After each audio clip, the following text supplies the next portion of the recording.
எங்கள் வீட்டில் பாருங்க எத்தனை பெரிய குளத்தை போட்டு வச்சுருக்கு. அப்படி ஏப்பா பூண்டு காய் போட்டு வச்சுருக்கிறேன். பூண்டு கொஞ்சம் பச்சையாக இருக்கு. தரக்கெல்லாம் வாங்கினேன். பச்சையாக இருக்கிற மாதிரி தான். சார் அங்கே என்ன பண்ணிட்டு இருக்கிறேன்? காயா?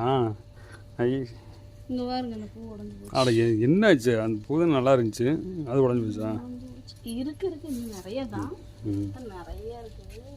அதே இந்த காய் வச்சுட்டேன்னா கை போட்டு உடஞ்சி போச்சு. நாங்கள் பின்னாடி இருக்கிறது பிடிக்கிறேன். இந்த காய் நிறைய இருக்கு. மிளகாட்டி குழம்பு வைக்கலாம்ல? மிளகாட்டி குழம்பு வச்சா நல்லாயிருக்கும். சப்பாத்தி தோசையும் நல்லாயிருக்கும். சாப்பாட்டுக்கே நல்லா சாப்பாட்டுக்கு நல்லா தான் இருக்கும். அது துளசி செடி நல்லா வளர்ந்துருச்சு. 2 3 4 செடி இருக்குது. ஆனால் இதுதான் பெருசு, நல்லா பெருசாக இருக்குது. எது பூ பூத்து இருக்குது? இதுக்கு பேர் தான் வாடாமல்லி. வாடாமல்லி செடி இது வீட்டில் வச்சா அவ்வளோ நல்லதுன்னு சொல்லுவாங்க. பூத்துருச்சு, அழகா இருக்குடா. தம்பி டெய்லி சொல்லிட்டே இருப்பா. இன்னைக்கு பாருங்க எவ்வளோ அழகா பூத்துருச்சு. இன்னும் மொட்டு வச்சிருக்கு. அது ரெட் கலர் ரோஸ், அது பியூர் ரெட்டா இருக்கும், நல்லா இருக்காது. அது மொட்டு வச்சிருச்சு. ஆனால் இதுதான் அவருங்க எப்படி அழகா இருக்கு. போதுமல்ல. இந்த மாதிரி பச்சை மிளகாய் எதுக்கு அதுக்குள்ளே போடுச்சிங்க? இது கடிச்சு வச்சிருக்க மாட்டேன், தெரியுது கீழே வந்து கிடக்குது. போதுமல்ல. இன்னும் 2 3 செடியில் இருக்குது தான். இந்த செடி காட்டுங்க எத்தனை காய் இருக்கு பாருங்கதான். அந்த செடியில் பிடிச்சது இதில் இருக்க மாட்டேன், தெரியுது. இது எவ்வளோ காய் இருக்கு பாருங்க. இந்த 2 செடி காய்க்காகவே விட்டுட்டேன். அங்கே ஒரு செடி இருக்கும், காய்க்காகவே விட்டுட்டேன்.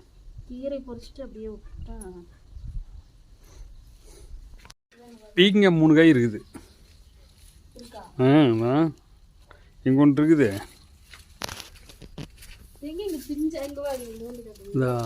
அங்கே ஒன்று இருக்குது. அந்த பின்னாடி ஒரு பழம் இருக்குது, காய் பிஞ்சு. பின்னாடி இருந்துச்சா? இருக்குது பின்னாலாம் இருக்கிற காய் இருக்குது. ஒரு காய் அப்படியே விதை விட்டாச்சு. ஒரு காய் இல்லை 3 காய். அந்த காயை காணா? இருக்குது 3 காய் இருக்குது. அது அப்படியே விதை விட்டாச்சு, அப்படியே இருக்கட்டும். தக்காளி காத்தால பொரிச்சிட்டீங்க? தக்காளி காலையில் ஒரு 3/4 கிலோ வரும். முந்தானே தான் நான் பொரிச்சேன். அதில் இருக்குதுங்க.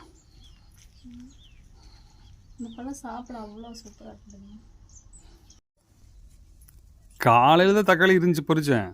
அதான் பார்த்தேன்.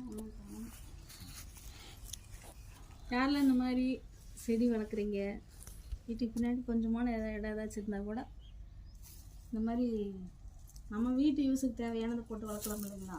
நாங்கள் வந்து சிம்பிளாக தான் வச்சோம். ஒரு நாள் விட்டு 1 1/2 கிலோ தக்காளி வந்துடுதுங்க.